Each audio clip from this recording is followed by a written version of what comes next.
Hi friends, welcome back to my channel Promise Creation. இந்த வீடியோவில் நம்ம டபுள் கலரில் பைப்பிங் எப்படி ஸ்டிச் பண்ணுறதுன்னு தான் பார்க்க போகிறோம். அதுக்கு முன்னாடி நீங்கள் இப்போ தான் என்னோட வீடியோவை ஃபஸ்ட் டைம் பார்க்குறீங்கன்னா மறக்காமல் சப்ஸ்கிரைப் பண்ணிவிட்டு பக்கத்தில் இருக்க பெல் ஐக்கனை கிளிக் பண்ணி ஆள்னு கொடுத்துக்கோங்க. அப்போ தான் நான் போடுற வீடியோட நோட்டிஃபிகேஷன் உடனே உங்களுக்கு வரும். இப்போ வந்து நான் பைப்பிங் வைக்கிறதுக்காக டபுள் கலரில் கிளாத் எடுத்திருக்கேன்.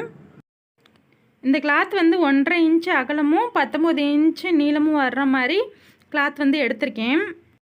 இதில் வந்து க்ரீன் கலர் கிளாத் வந்து 6 பீஸ் எடுத்திருக்கேன். ப்ளூ கலர் கிளாத் வந்து 5 பீஸ் எடுத்திருக்கேன். ஸ்ட்ரைட் பீஸ் தான் எடுக்கணும்.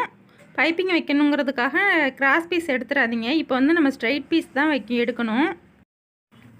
இப்போ இந்த கிளாத் எல்லாத்தையும் ஒன்றா ஜாயின் பண்ணிடலாம். ஒவ்வொரு கிளாத்தும் மாறி மாறி வர்ற மாதிரி நம்ம வந்து கிளாத்தை எல்லாத்தையும் ஜாயின் பண்ணி எடுத்துக்கலாம். ஃபஸ்ட்டு நீங்கள் க்ரீன் கலர் கிளாத்தை வந்து ஸ்டிச் பண்ணிங்கன்னா நெக்ஸ்ட்டு வந்து ப்ளூ கலர் கிளாத்தை வந்து வைக்கணும். அந்த மாதிரி மாறி மாறி வர்ற மாதிரி ஃபுல்லாக ஒரே கிளாத்தாக இருக்க மாதிரி நம்ம ஸ்டிச் பண்ணி எடுத்துக்கலாம். நம்ம வந்து 1.5 இன்ச்சு கிளாத் எடுத்துருக்கோம். இது 2 சைடு ஸ்டிச் பண்ணது போக நமக்கு வந்து 1 இன்ச் கிளாத் தான் கிடைக்கும். இந்த சைடு 2 சைடு ஸ்டிச் பண்ணும்போது 1/4 இன்ச்சு போயிடும். அப்போ வந்து நமக்கு 1.5 இன்ச்சு தான் 1 இன்ச்சு தான் கிடைக்கும். இப்போ வந்து எல்லா கிளாத்தையும் ஜாயின் பண்ணிவிட்டு அப்புறம் காட்டுறேன். இப்போ பாருங்கள், எல்லா கிளாத்தையும் ஜாயின் பண்ணி முடித்ததுக்கப்புறம் ஒரு பெரிய கிளாத்தாக நமக்கு வந்து கிடைக்கும்.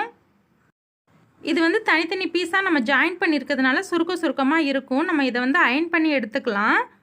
அப்போ தான் கிராஸ் பீஸ் கட் பண்ணுறதுக்கு வந்து நல்லாயிருக்கும். பாருங்கள், அயன் பண்ணி எடுத்துட்டேன். அந்த சுருக்கம்லாம் போய் நீட்டாக இருக்குது. இப்போ வந்து நம்ம கிராஸ் பீஸ் கட் பண்ணலாம். கீழே வந்து நமக்கு ஈவனாக இருக்கணுங்கிறதுக்காக ரா எட்ஜஸ்லாம் சேர்த்து ஒரு ஸ்ட்ரைட்டாக ஒரு கோடு போட்டு எடுத்துக்கிறேன். இங்கேருந்து நம்ம ஃபுல் கிராஸில் தான் எடுக்கணும். அப்போ தான் பைப்பிங் வந்து நமக்கு ஈவனாக கிடைக்கும், திருப்ப முடியும் ஈஸியாக. நான் ஒரு ஸ்கேல் அளவுக்கு எடுத்துக்கிறேன். இந்த ஒரு ஸ்கேல் அளவுங்கிறது 1.25 இன்ச்சு வரைக்கும் வரும்.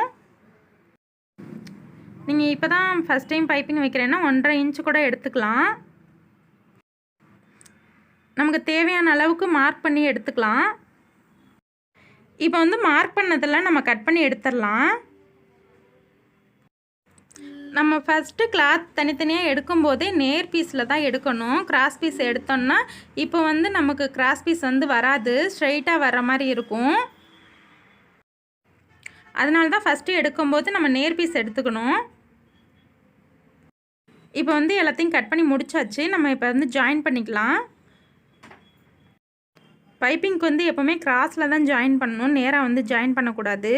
ஒரு பீஸ் வந்து ஸ்ட்ரைட்டாக இருக்கணும், அதுக்கு கிராஸில் இன்னொரு பீஸ் போட்டு நம்ம கிராஸில் தான் ஜாயின் பண்ணணும். அப்போ தான் நம்ம ஸ்டிச் பண்ணி முடித்ததுக்கப்புறம் அது ஸ்ட்ரைட்டாக இருக்கும், இல்லைன்னா கோணலாக இருக்கும். நமக்கு வந்து பைப்பிங் வந்து ஃபினிஷிங் வராது. எல்லா பீஸையும் ஜாயின் பண்ணி முடித்ததுக்கப்புறம் ஒரு ராங் சைடு திருப்பி வந்து நம்ம ஒரு 1/4 இன்ச் அளவுக்கு மடித்து தைச்சிக்கலாம். 1/4 இன்ச் அளவுக்கு தைச்சா போதும்.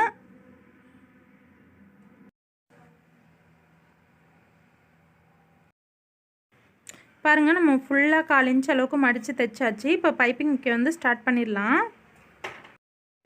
இந்த ப்ளவுஸ் வந்து ஸ்டிச் பண்ணி ஃபுல்லாக முடிச்சாச்சு.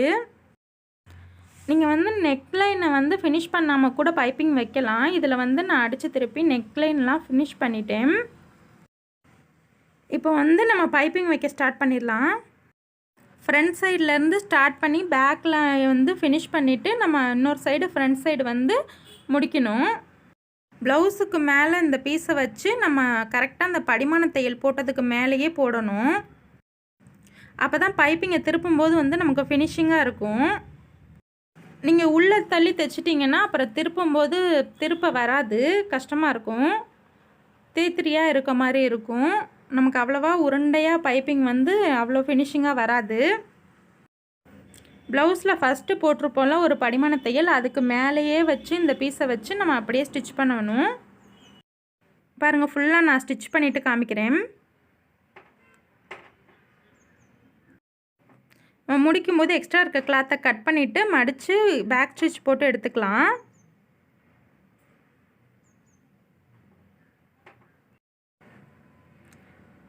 அவ்வளோதான். இப்போ வந்து நம்ம மடித்து தைச்சிடலாம் பைப்பிங்கை வந்து.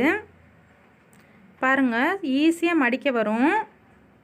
நீங்கள் மடித்து அந்த ப்ளவுஸுக்கும் பைப்பிங் வச்சுருக்க கிளாத்துக்கும் இடையில ஒரு கோடு மாதிரி நமக்கு இருக்கும் மடித்த இடம். அந்த இடத்துல கரெக்டாக வச்சு நம்ம தையல் போடணும். பைப்பிங்கில் வந்து நீடில் ஏறிடக்கூடாது. கரெக்டாக அந்த பைப்பிங் கிளாத்தை வச்சு நம்ம ஸ்டிச் பண்ணியிருக்க இடத்துல வந்து நம்ம ப்ளவுஸ் கிளாத்தில் தான் ஸ்டிச் பண்ணணும். பொறுமையாக ஸ்டிச் பண்ணுங்கள், அப்போ தான் ஃபினிஷிங் வந்து நீட்டாக கிடைக்கும். இந்த மாதிரி பைப்பிங் கொடுக்கும்போது உள்ள நாச்சஸ் கொடுக்கணும்னு அவசியம் இல்லை, ரொம்பவே அழகாக திரும்பி வரும் நமக்கு. நம்ம ஸ்டிச் பண்ணுறது மட்டும் பொறுமையாக பார்த்து ஸ்டிச் பண்ணோன்னா கரெக்டாக ஃபினிஷிங் வந்து ரொம்பவே அழகாக இருக்கும். பாருங்கள், பைப்பிங் வந்து ஸ்டிச் பண்ணி முடிச்சாச்சு. ஃபினிஷிங் வந்து ரொம்பவே நீட்டாக இருக்கும்.